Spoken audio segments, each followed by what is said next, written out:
Alright, what's up? This is video log number 3, actually 3, not 6, 3. I wrote down a couple things that happened today, and so I'm going to kind of just read them off as I go, that way I can remember everything. We woke up, first off, it's a Monday, and it is about 9:45, and so we woke up, we went out at 7, we ate breakfast. Actually, after we ate breakfast, then we worshiped with the whole YWAM crew. So we were worshiping with a lot of different people from around the country, or from around the world rather, and from different type of people. We prayed for this family that are Sweden, and so we got to worship alongside a bunch of different brothers and sisters in the faith from just around the entire world, which was awesome within itself.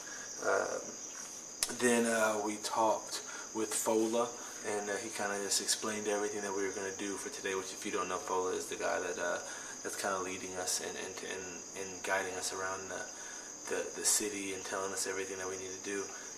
And so we talked with him. He explained the day and got us really pumped about everything that we're going to do. And then I met this guy named Pepe, who's an awesome dude. He's actually also a musician. He sings. We traded CDs. And he's also this really extreme bodybuilder dude, and so he ripped the phone book open, and here they have this team called Extreme Team or something, and they bend steel with their teeth and tip cars over. I know you think it's impossible, but they do it because he showed us. And so I met him. He's an awesome man of God. He walked around the city with us too. He was just me and him were just talking about music and talking about God and talking about songs and culture. Really, he's from he's from Africa as well, and he's lived here for a long time. He's the youngest in his family, and so God's just been really working on him. He has a huge dream to just travel and do music just everywhere, do his music everywhere, and so we're probably going to collab in the future. But he's an awesome dude, so I got to talk to him. And then after that, we went to the mall, and this is also really cool. I met with a guy who worked at a music store down here, and so he wanted me to rap a verse right there, because Pepe told him that I did music, and so I rapped a verse right there for him. He bought a CD, and then he was talking to me about this radio station thing that he wants me to get on, and so we'll see how that goes. But he was a really awesome guy too. He was really encouraging to me and into my spirit. And so, I mean, that was really awesome. And then after we left the mall, we walked into town, into the inner city town, and we stopped and we prayed for the city. We prayed for this church.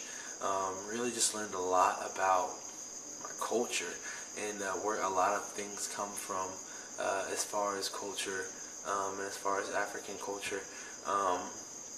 Which is really enlightening to me, because there's so many things that people think that they know when in actuality they don't know. Just about how things are, and about how things are with the culture, about how people assume that there's a rivalry because land being taken, or because of different things like that, when in actuality that is part of it, but it's a rivalry on both sides. And it's not just a discrimination or a rivalry between that, but it's just a rivalry between just culture in general. And so we really talked about that. We prayed for this church. Then we went and got our shots, our yellow fever shots, so that way whenever we come back to the States, nobody gets sick from us. Hillary did awesome, by the way. She was freaking out, but she did really good. She'd tell you otherwise, but I think she did really good.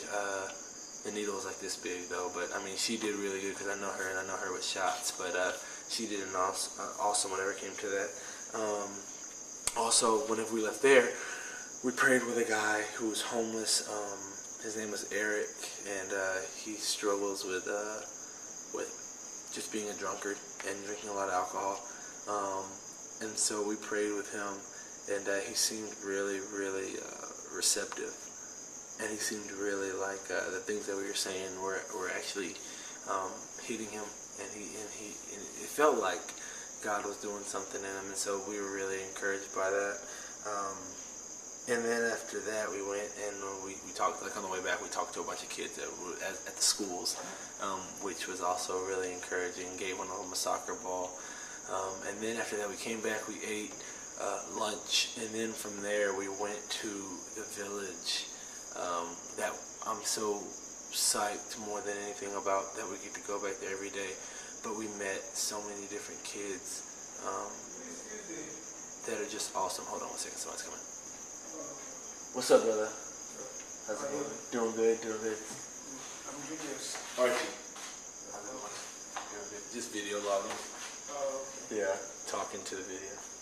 So, so we went there, went to the village, and met up with just a bunch of kids that you would seem like they don't have anything, but they're so full of joy. And it is so challenging to see a group of kids that have nothing but, some of them not even the shirts on their back, but still be so full of joy for Jesus, overjoyed for Christ. So many kids with so many different stories that will literally break you and challenge you as a person that has so much, yet is so drawn down in your faith. It will encourage you. I met this little girl who furthers my longing to have a daughter so bad, but her name was Esther, and she wants to be a doctor.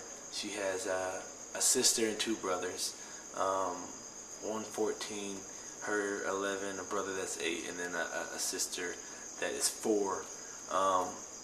And she goes to school, and I'm just encouraging the mess out of her, telling her she's going to be a doctor, she's going to be a doctor, because these kids need someone speaking into their life, encouraging them, because at any minute, and this is something that we pray so strongly against, the enemy could step in and strive to take them based on any type of circumstance. And so it was just literally life-changing.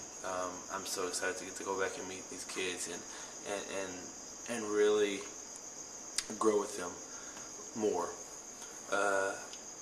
And so we're going back there tomorrow. We're going also to some other places tomorrow, which I'm really psyched that I'll tell you about tomorrow, because today's today. I can't tell you about it until tomorrow, but it's going to be really awesome. God's just doing amazing stuff. The team's doing great. Everybody's doing awesome. Eric got his butt kicked by a bunch of the kids. So did Rossi, and Gustavo definitely got his butt kicked by a bunch of kids. Esther taught me a bunch of words, and then my other little brother that you'll probably see a picture of in a few, taught me a bunch of different words too that I forgot, but I do remember Vat and Vater and a couple of other things, but we'll talk about that tomorrow. Until then, see you tomorrow. Alright, peace.